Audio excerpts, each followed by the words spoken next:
Honorable Dayo's question, division of revenue, my view is we shouldn't cut any further the monies that we allocate to counties. Otherwise, we will kill devolution.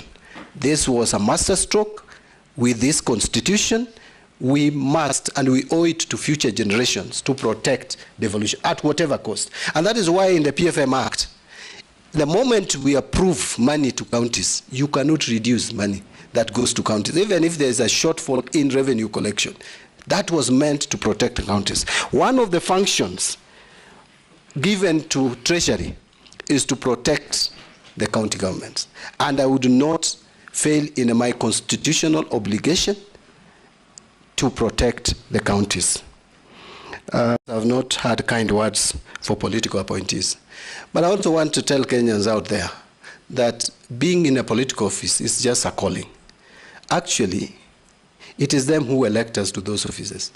It doesn't take away our training, background, and professional experience. I have said I've worked for 28 years.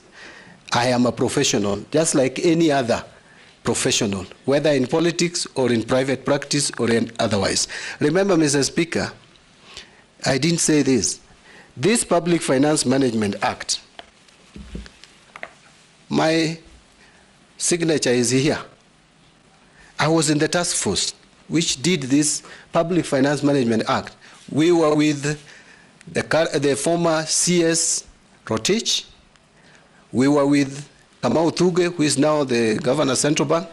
We were with Professor Malombe, or I don't know whether it's Dr. Professor Malombe, who is now the governor Kitui, and myself, paid by World Bank to prepare this Public Finance Management Act, which is used by everybody.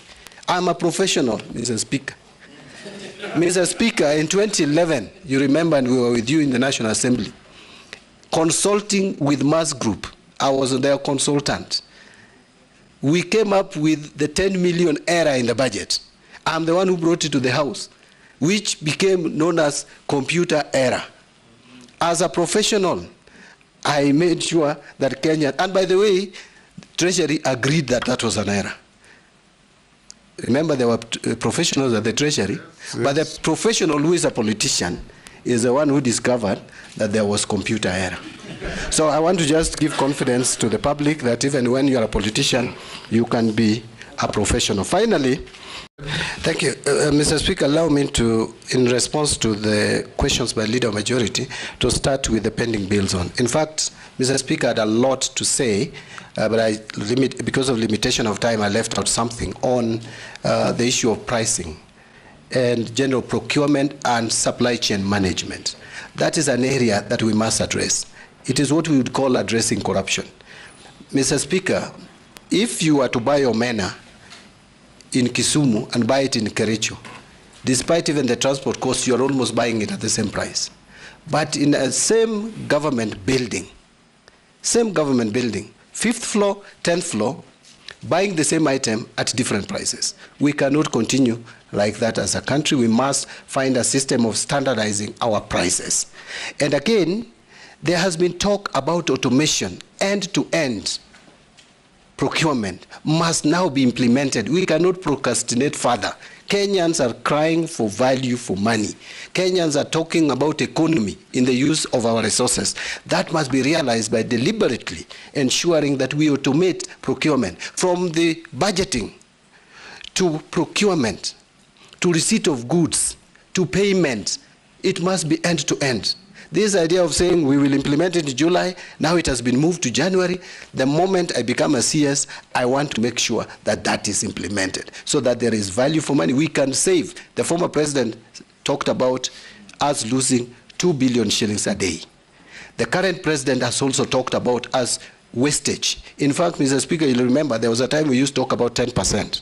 Now it is 30% and counting. If you listen to those who are involved in procurement, we cannot continue in that trajectory, especially now that resources are becoming more and more scarce.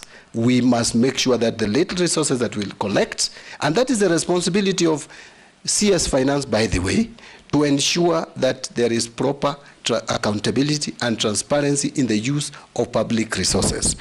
On the issue... Mbadi, are you saying that apart from the IFMI system, the IFMI system is not working? It is not end-to-end.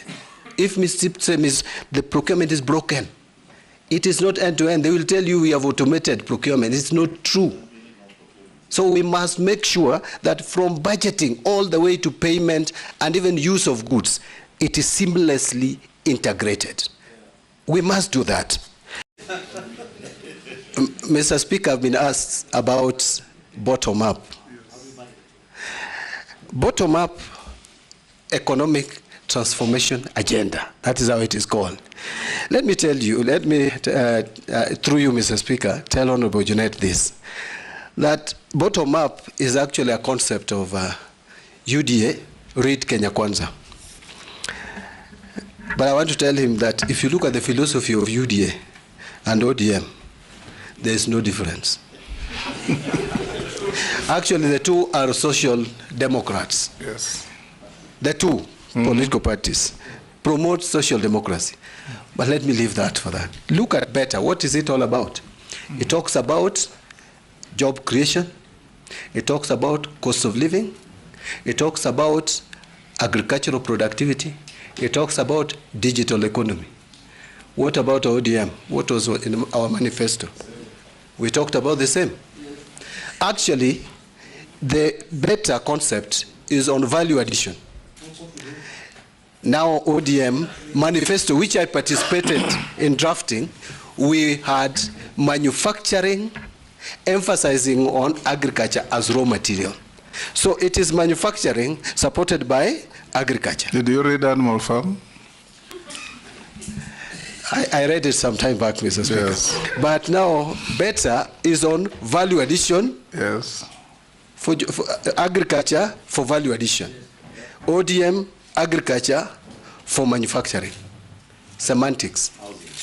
But again, finally, Mr. Speaker, housing was our concept, both of us. But finally, Mr. Speaker, there is the Constitution and the PFM Act, which will guide my conduct in office if approved. Thank you.